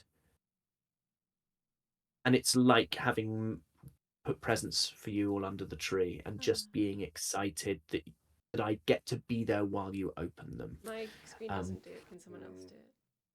Thanks so much, Wilson. There we go. Hey. There we go. No. But yeah, so that's extremely self-indulgent of me, but but it's also kind of reasonably recent in my mind. So yeah, that was beautiful to also just have Ben in the background getting genuinely angry at the fact that his wasn't doing it. There we go. Literally, your face just got more and more genuinely offended by your computer. I was furious. I tell you what I think we should do, by the way. I think what we can do is we'll keep moving through these, and any that we haven't answered, we'll randomly assign them, and we'll do a little quick fire at the end, so we do answer all 20 of the questions. So let's have Holly Bennett, please. That is a 7. A new question. What is a choice your character made that you as a player struggled with or had to sit with afterward? This is a very good question for you. This is the fight in the Old Dock, where so for context, I think we don't do this. Is very, very rare that we do this, but now and again Harry will say, hey, kind of, where are you guys at? What are you thinking? And I think I responded with, oh, if Elwyn for any reason thinks that her family are in danger, she would not want to go straight to Lathy. She'll want to go to Brune. But I said, otherwise, if there's nothing hinting at that, there's no reason why she wouldn't just go to Lathy. And then that's when I think we learned about the wall. And I was like, I guess in my head, I was like, well, I put in the WhatsApp, that's what I was thinking. So I thought that's where it was leaning. So I obviously leaned into that, and I realized I just didn't know how to pull it back. And in the end, the only way I could stop it getting worse was going, she walks off. But I realized I was in far too deep, and I had fucked it, essentially. I'd read the room this time really wrong, not story wrong, like I had really messed up. And I think I did the Ellie's diary after that. I think I started crying in the Ellie's diary. Like, you can totally hear my voice break. So I've really fucked up. Like, thought I was kind of getting this D&D thing, and I'm not. And now I don't know what to do. And it was Doug that found me really upset in the car park. You guys had all left. Because I do Ellie's diary at the end. Sometimes you guys leave before I come out. So it was just me and Doug left. So I was getting into the car, and I'm not crying, but like I think I was visibly upset. I think Doug's very good with energy. And Doug was like, this is a Kelmas and Elwyn thing. Like, it totally makes sense. At the start of the next episode, Kel will come find Elwyn, and for those two to talk. But I remember it took me about, Harry, I'm not joking, 8 or 9 attempts at sending you a voice note before I stopped crying. And I was like, I don't know what to do. I'm not, it's bad. I'm not laughing at this. I'm not laughing at this to belittle the feeling of it, because of course I was aware of this at the time. It's more like the unbelievable pressure that we can at times all put on ourselves to be our version of what we consider to be perfect, even though the story and the way you're all playing your characters, is just so wonderful. I feel almost like I remember feeling when I got that voice note, almost like I was going to have to explain to you that the monsters under your bed weren't real, like, because there is something that you fully believe is that something bad is fully happened, and my job is to sort of go, that is your own dressing gown on the back of the door. That is not a ring wraith, which is a conversation I've had from the other perspective as a young man with my mum and dad. So it's not any. It's certainly not humorous to me to hear about it, but like I just remember being staggered by Like, your differing perception of how things were going to yeah, how I but felt. it was genuinely horrible. I remember coming home and like David always meets me after he's like, how'd it go? And I was like, I don't want to talk about it. Like, I'm like, I've gone through every emotion on that drive home, and there's enough traffic in Hammersmith that it was quite the drive at that time of night. I was in that car for a while, cycling through various Spotify playlists. But yeah, it was genuinely horrible. Because like, I read it wrong. Like, and it wasn't I read it wrong at the table. We were talking about it like as players, and I got it so wrong that I felt like I caused an issue, and it was like it was genuine. It was like I think it was a while till we filmed again as well. It made it worse. I think it was, yeah. I think it was like 5 or 6 weeks or something. Yeah, so you can really enjoy feeling that for the next couple of weeks. But that became the that was how far have that was the inciting incident for in my head for where like then a really interesting Eloin subplot started to emerge. So from my point of view, it kind of really helped push the story forward and helped push the group forward, you know. That was the guilt that I had to deal with, because you feel like then I've now had to give you extra work it was to so make fun. up for my No. mistake. So that's where it goes, you see, because so now you're going, fun. great, So now fun. Harry's having to throw me a fucking bone. No, Because no, God, no. because that's where it goes. Yeah. It's and this is where you talk about D&D being therapy for millennials. But when Yeah. you are that invested in what you're doing and as friends and what you're doing, you're going, great. Now Harry's having to write a whole thing to dig me out of something that actually I don't think anybody else would have struggled to get out of. No, You see, I think about it differently, Holly. I think about it like we have each of us have. I remember when we were still doing the Kickstarter, and I was in where was I? I was somewhere in Northern Africa, and we were on this call. We were, doing the Kickstarter stuff, and I said, "Oh, I feel like everybody's created their characters so much as part of themselves," and I didn't know any of you well enough to make that comment, but I did because that's how it felt. And I honestly think I was right in some ways. Because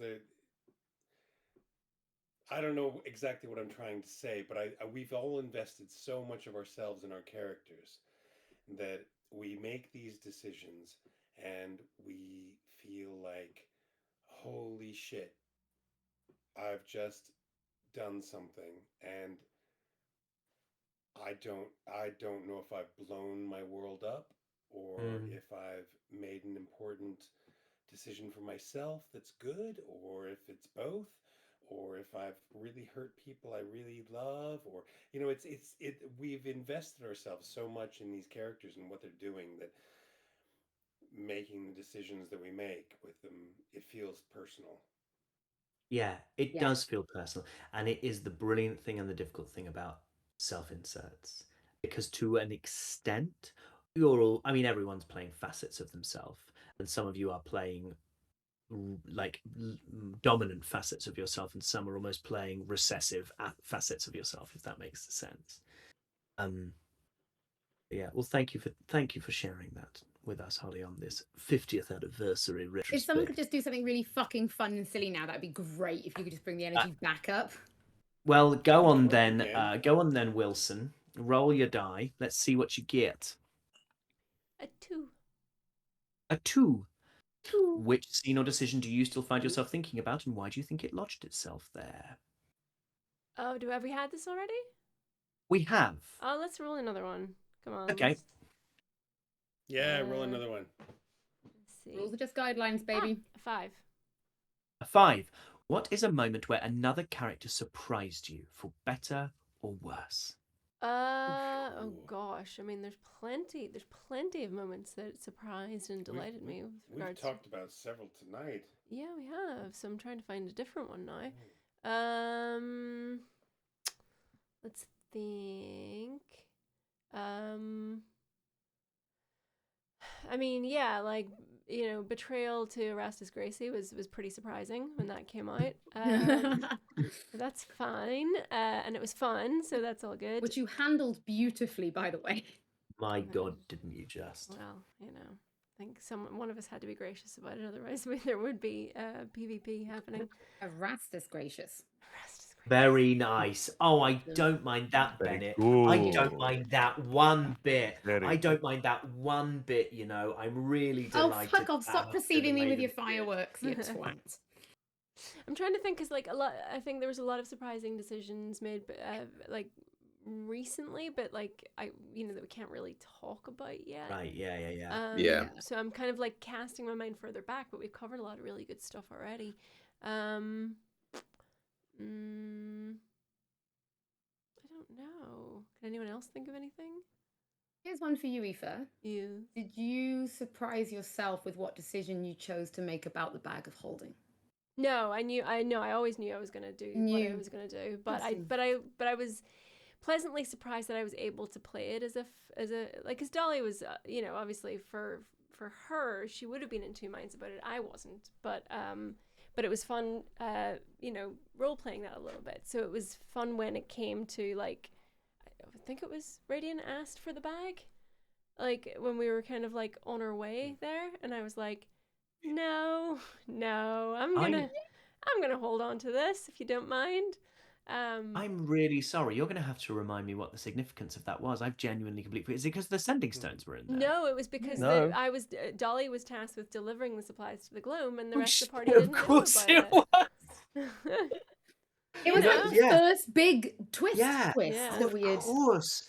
Deliver the supply. Oh, fuck yeah, Mhm. of course. Yeah. So Well, if I may, the very, very first thing I see every single time I open the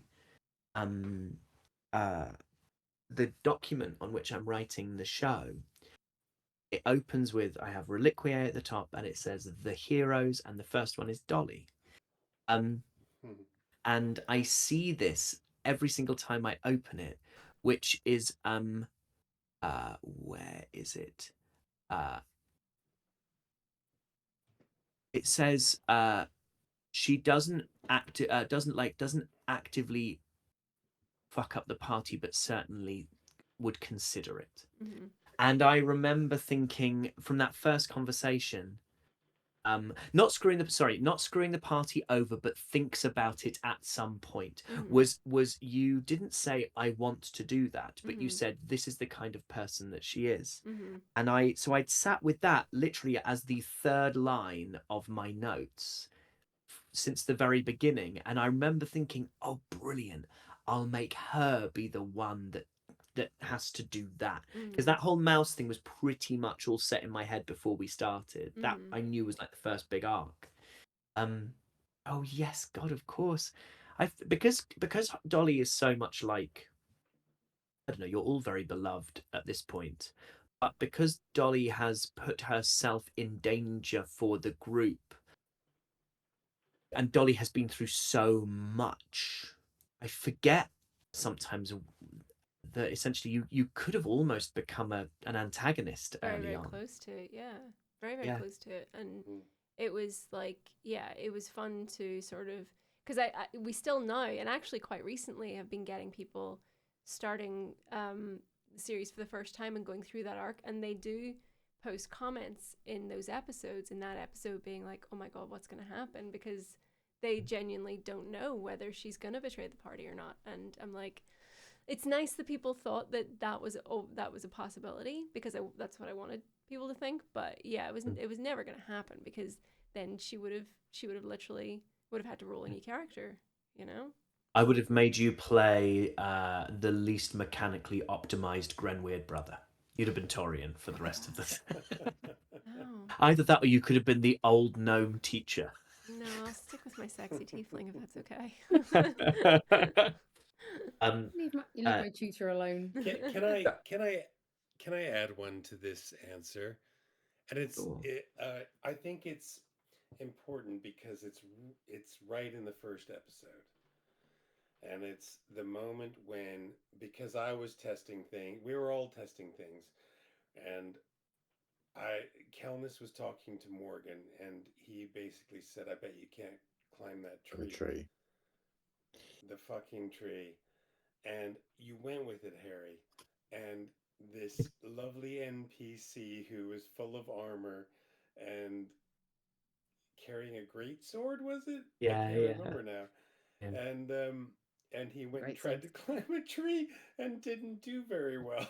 Did incredibly badly and blamed it on the armor. Yeah, and I just think it's one of those moments where because that was not the character. That was not who Morgan was Yeah. supposed to be. But you allowed him to be that in that moment. And I thought it was, for me, anyways, it kind of, I went, okay, Harry's going to let me get away with this kind of shit. And that's going to be fun, That was my you first know? mistake. Yeah. Episode 1. It's your turn to roll, actually, Doug, as well. So you can go Oh, double bubble at this point. 13. Well, we've done 13. I'm going to roll again. Great. So roll again, baby. 18. 18. What moment made you Ooh. laugh so hard it completely broke the tension for better or worse? Oh, fuck. I can think There've of been- one there've been recently, but we several. probably can't talk about it. Yep. I don't think- No. No, best. there was one. I can't remember what it was. I just remember it was so funny. I was streaming tears. I might need help on this one. I know exactly the one I'm thinking about, but I cannot remember what happened. Is it the recent Okay. one? Because we can't talk about that anyway. No. It's not a recent one. It's somewhere in the 20s or 30s, I think. Wasn't Lavinia? For this, I had remember. written on top of the sanctum. So I don't know if you're thinking of that. When we Well, had to there was get the- down from the sanctum. Yeah, there was that. Okay, But so you're no, not there was thinking of that. another one. Okay. I was literally weeping with tears, I'm pretty sure everybody else was too. I can't remember what it was now, but I remember the feeling at the table. We were like, I know at least me and Aoife and Alex were all just like, I can't do anything because it's just too fucking funny. We're all just, I can see everybody's like, it's like going I'm through a trying to think, Rolodex like, of I'm times we've The been problem laughing is, at the Yeah. like, the table. problem is my memory is so bad at the moment that you're like, oh, we can't talk about the one that just happened. I can't remember what that is. I have literally no idea what you're talking about. Like, I just can't remember anything at the I'll moment. tell you after. You'll Okay, great. Okay, I- great. We're all going to be lying in bed at I night, kind of and feel it's the just same going to. as you, Harry. Yeah, there was a moment. I can't remember what it was. Come on, guys. You guys I don't watching? know. I You don't know where it know. No, was. isn't There was you're one. asking us to There was you're asking one us to where we mind read? absolutely. There was one where we absolutely Oh, broke. Lavinia, like you lost everything it. You just lost it. fucking stopped. Yeah. Lavinia was a good one, yeah. But- But I think that there was another one. It was just. I do something have so to say though, I did ridiculous. think that like as Holly said, like the moment descending from the tower where it was just like you kind of like choosing, like you could have chosen so many that like spider, just climb down the wall, something like that, anything, and then we just fucking dropped Parvus off the edge. We just went further fall and just bye. You and Harry Like, were doing maths for like how far you can jump so that you can teleport. So you can jump. I'm just going. Yeah, yeah. Just be a There's got to be spider. another way. Just be a spider There's gotta and be climb another on way. down. I think I didn't have a fly speed at that point, so Um, I had to do something that could crawl down the tower. maybe there this was a is- But you moment didn't where even I do was that in the end actually- either, did you? I don't think. Turn into a spider. Yeah, I turned into a spider. And Oh, you did in the end. climbed Okay. Yeah. down. Oh, that was it. Because I think you were Yeah. about to just walk all the way back down. You were ready to literally. The decision was you were like, I'm just gonna go back down inside on my own, and if there's anyone there, then okay. You'd have just died. What were you going to say, Ben? I think this is potentially an opportunity to reminisce on some of the live shows, because I think that not only do we do the episodes, there are live shows, Yeah. and I think that there's some Yeah. amazing moments in the live show. There's the moment where Endelian at the time tripped and just couldn't, like Doug couldn't go upstairs and we're trying to kill a Leia Dakar. There was the moment, and again, maybe it was back at MCM. I think it was back at MCM when Alex decided to do a child uprising in Oh, a yeah. crash in a tank. Oh, Yeah. There was a time.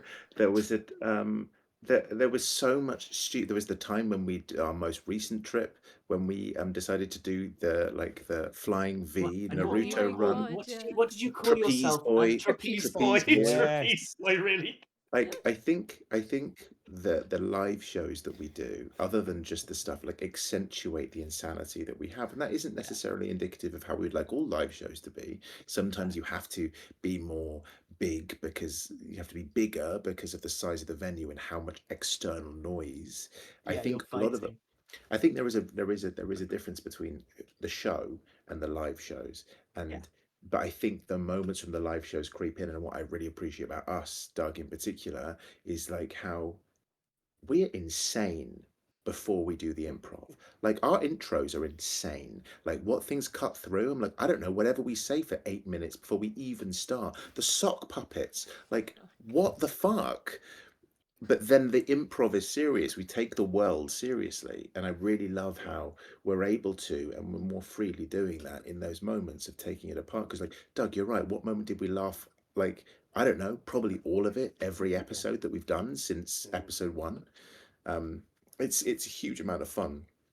And that's probably why we can't remember a single moment where you're going, that time that we laughed. I'm like, I don't know, 30 times an episode. The time where Kelner took somebody else into another room and started strangling them, even though none of us were looking for a fight, but he fucking did it anyway. The next thing you know, Right. Radiant's got someone frozen above them while I'm stabbing them.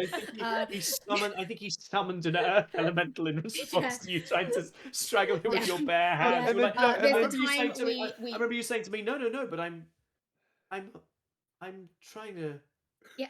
silence him. and then like, there's "But Panther. I know you are, Doug. Panther You're trying is, to kill yeah. everyone you. Yeah, there's Panther There's Panthers, Kelness, but and as then well, there's the time we were all trying to be sneaky, but Kel just got absolutely fucking white girl wasted, told everybody who we were, drank fucking loose cocktails, and we had to run out of a fucking city that we hadn't properly explored.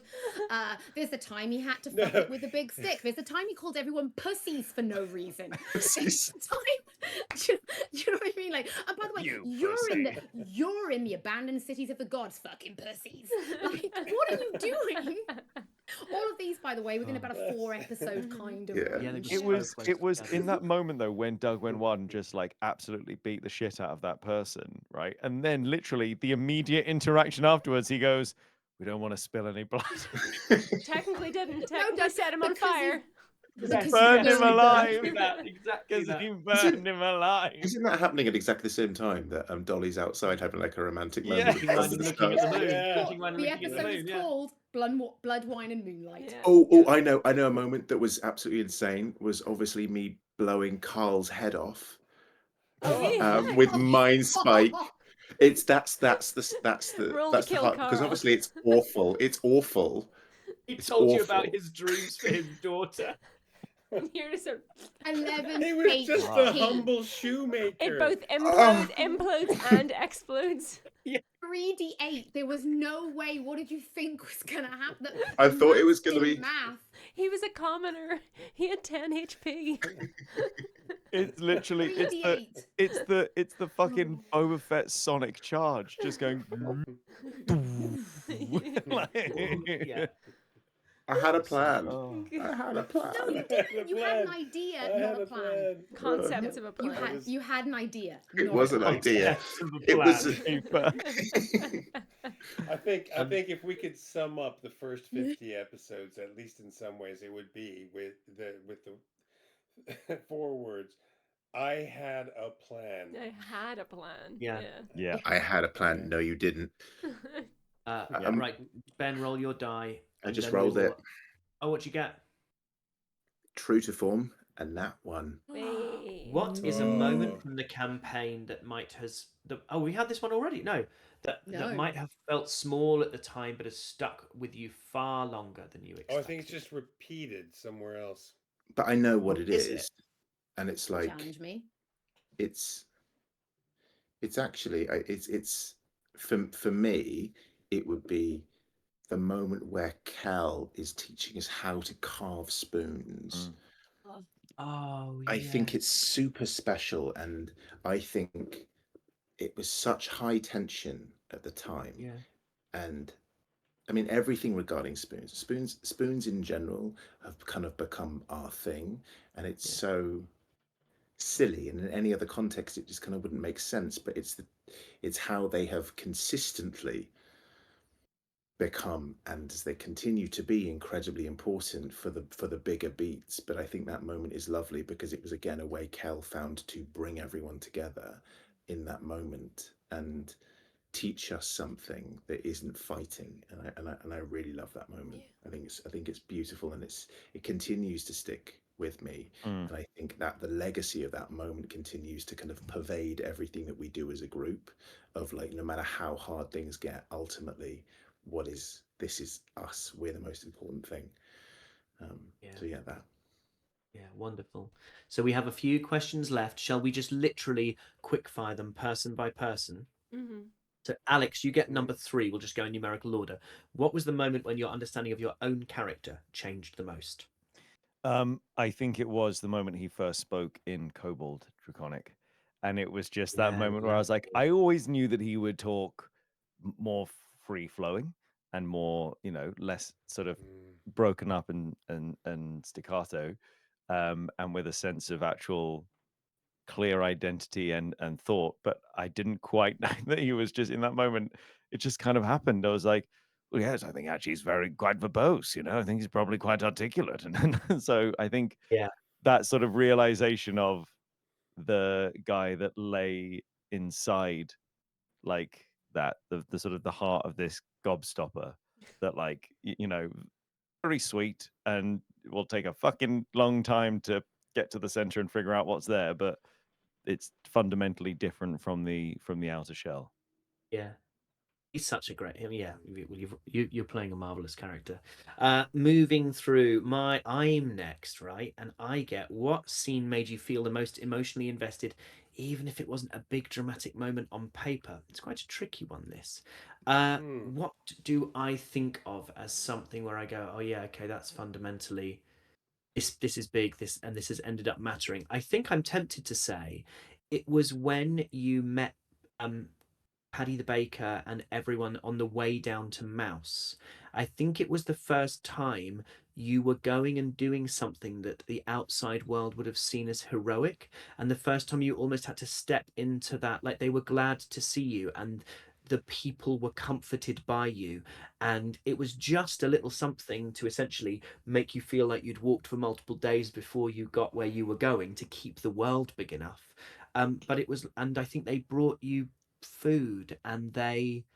and you handed over the keys to the apothecary, Mm-hmm. and you gave those people a chance to start again and to build something in Baroon. And it was the first kind of sort of really altruistic and good thing that you guys as a group did. And um much of the arc that we've been exploring up to episode 50, is this idea of, are you guys prepared to be heroes in a world that needs them?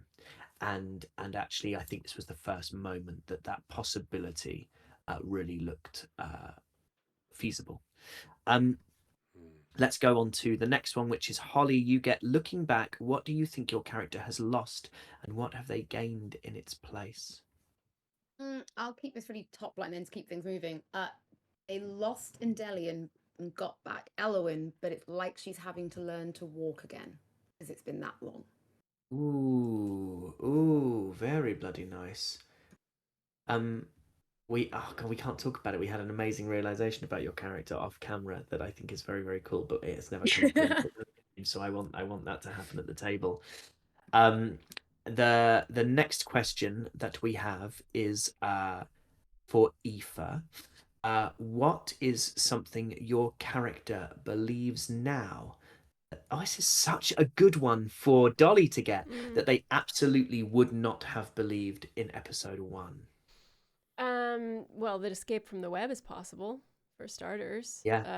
And Yeah. that it is possible to trust people, and that people will be altruistic with you, that that it's not necessarily an exchange always, that people aren't looking to get something out of you in order for you to trust them,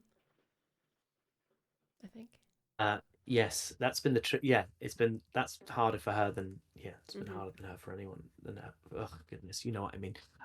Doug, which Mm. NPC, location, or faction do you think about more than you probably should? Ooh, that's cool. I like that question. Um, oh gosh. Um, I think, despite the fact that nothing really happened in episode, Kel had quite a fucking crush on Aska. Oh, that's really fun. Yeah, I mean, I Love think We Aska. he all just did, to be thought fair. she was like, I mean, we all Yeah. did, yeah, but I think Kel, in Kel's mind, he walked into this person's home, and they had a home. They were baking bread and cooking, doing all the things that Kel absolutely loves about life, and just so full of life and just so full of joy and wanting to help. And I think that Kel and I, as the player, I remember the feeling of Aska as being like, this is safe, this is beautiful, this is a nice place to be. Mm. And yeah, I think that's what it is. It's Aska and her hearth. Oh, wonderful. Ben, what is a character flaw or habit that only really emerged after many episodes rather than being there from the start? Quite tricky because all your flaws were on display from the very fucking beginning. Wanting to die, I think, is the one that was like Yeah. actively placing himself in danger. That came from a load of, again, Radiant emerged out of a load of mechanical things, but and then you kind of transpose that into his attitude towards stuff, but throwing himself into danger, and then I had to kind of come up with a reason as to why. And because he kept going down, there had to be a reason. So it was that, really, it was that Yeah. recklessness, and it was everyone going at him for it. It kind of, it was that, really, through, again, failing a lot, bad dice rolls, bad decisions in battle, me figuring out actually how a wizard works. Um, and there's so much to that going forward, actually. And it was me not knowing how a wizard works is what will happen more into who Radian was before he lost his memory. And that is very, very important. And it's informed a lot of the choices and character beats that you'll see in the next 30 episodes is based on me not being a particularly good D&D player. So I've kind of used that, really. And then we have one question left. So why don't we all answer it? And I'm happy to go first to give you a little bit of a heads up on what this is. What has been your favorite moment from another character or player that you got to experience up close? And I'm going to talk collectively about something that you all did. And it's how all of you have dealt with Lovac. It was just so lovely to see all of you in your own way attracted to, drawn to. Maybe my favorite line, individual line from any of you at the table ever is, "I just want you to think well of me." Yes, Doug. Lovac. Fucking Yes, So Doug. because I it was did so it out of because pocket. obviously I knew I was kind of baiting Dolly, and I'm always baiting Radian, and Elowin kind of couldn't do anything about it, so has to comment on him in an objective way, which is like, well, he's very good at fighting, which is code for if my brother weren't here. Then Alex does this wonderful thing where he's like, does anyone else, when you look at him, does anyone else find him really, is something happens when you look at him? Fanny And then flutters. I'm having this moment with, yeah, exactly. I'm having this moment with Radian, and then Kel arrives with soup, and I was like, is this just Doug kind of joining in a way that is just sort of silly and then I was like, no, he's really going somewhere with it, and it didn't land with me until you said, I want you to think well of me, which is the most Kelness way of saying it. It's really wonderful. And then let's just go through in the order that we've been doing. So Alex, what's been your favorite moment from another character or player? I think it might be watching Dolly come to terms with the idea of this kind of messiah like role, and how it is inherently a negative thing because she's just a person, but also the ways in which she can actually utilize it to still bring about a positive change, I think. Yeah. Wonderful. I've done mine, so we'll go straight to Holly. We've talked, I think, a little bit about some of the things I picked. So this one, I'll mention. This time I'll mention Aoife instead of Dolly. When the race happened in Taliska, not Gander's Grace, but the race up the steps, that was, to someone like me who's still new to D&D, a fucking masterclass in how you play your class. Was Aoife being a bard and with Lennox in that carriage and just dropping her stuff and the conversation, the way it picked up and how that led to everything. I just sat there and thought, we're getting fucking school today, classes in session. Like, that's how you fucking play D&D. Because Dolly has been a bard and has done some beautiful moments, but that was the one where you're like, if you've only got 60 minutes to teach someone how good you are at D&D and how a bard works, that little section, it was just like, I don't even close my mouth. I was like, oh my god, she's so fucking good at this. She's so good at this. It was great to watch. Well, I Wilson. think I think mine are, well, I've got two because I'm going to be greedy, but I mean, first of it is like any and all of Elwyn's interactions with her family. I think they've been such a light in the darkness with like a lot of our interactions in the campaign so far, and they're always just so real and so raw and so honest and so lovely and well observed that I'm always just like fully in it and fully like watching and enjoying those moments. And then kind of on the flip side of that was getting to see Harry B. Knox. I think like he's still like the worst bastard we've seen in the campaign so far. And I mean that as a compliment. It was fun. Is my favorite NPC I've ever played, and also the least favorite person I've ever been. Doug. Do you know what? I hope this doesn't come across as a backhanded compliment, because it's not. It is a total compliment, and it is absolutely just, I think, what makes early us really interesting, because we were still learning how to play. And there was lots of stuff going on. We were all trying to figure out what our characters could do and everything else. And there was this wonderful moment when it was during the jailbreaking Medea, and Alex was desperately trying to get I to swing across the rope to and it was there was just this whole period of time where like just the physics of the whole thing wasn't working for I or Alex or Harry. And we were all just kind of sitting there going, do you get it? Do you get it? I get it. I think I get it. I don't know. Did anybody get it? Yeah. Nobody could figure out quite what was going on. But poor I just kept. He was slamming against the wall. Whoop, up, yep. And I think you climbed back up a couple of times. Yeah, I did. I did.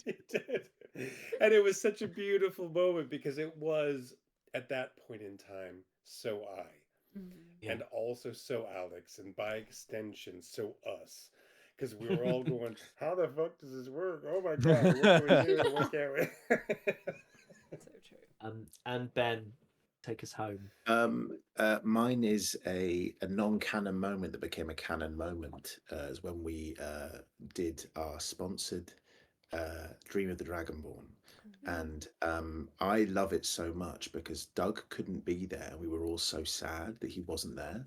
And in the moment, right at the beginning, we all just improvised, and it came out of nothing. That wasn't the intention, that we were all in Doug's dream. We were all in Kelnis's dream, and so it meant that he was able to be there. And it was amazing how Harry wove all of that stuff in on the spot. Everything that you saw had already been planned, but at the same time, the narrative aspect of it meant that it could be part of our story. Doug could be a part of our story, and everyone went with it, and we all lent into it. And it was that moment where Dolly goes up at the end and shatters, and we wake up and we're back in the room. So it's almost.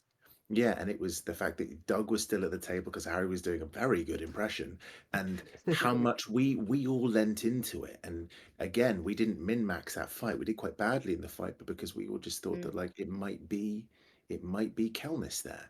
And it was a really, really beautiful moment. And I loved how everyone just on the fly went with it. And it was still relatively early in what we were doing. We were playing with new rules. We were playing essentially different builds. Like I was playing an evoker. Yes. So it was a different school of wizardry that I was using, but it was a really fun way of embracing that dreamlike quality, bringing everyone together, and actually playing together in a sandpit where we all felt really free. So it was amazing. Can I just say I was really I was really touched that you all chose to approach that way. We wanted you there. Well, we love them. We love each other.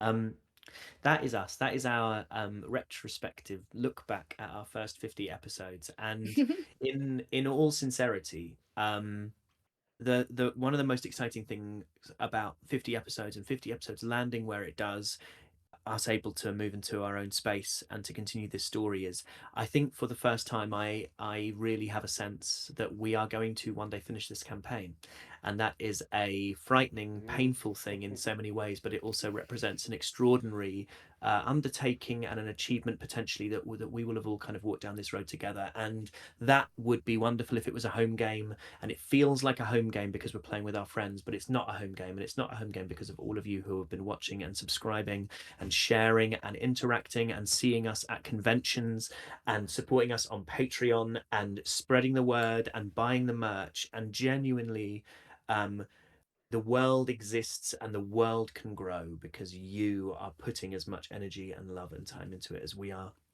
So thank you. If you have watched 50 eps, you deserve not just a world but a multiverse, and we will do our best to continue to give all those things to you and more. So thank you very much, and we will see you very soon for 50 more adventures in the world of Reliquiae. Reliquiae.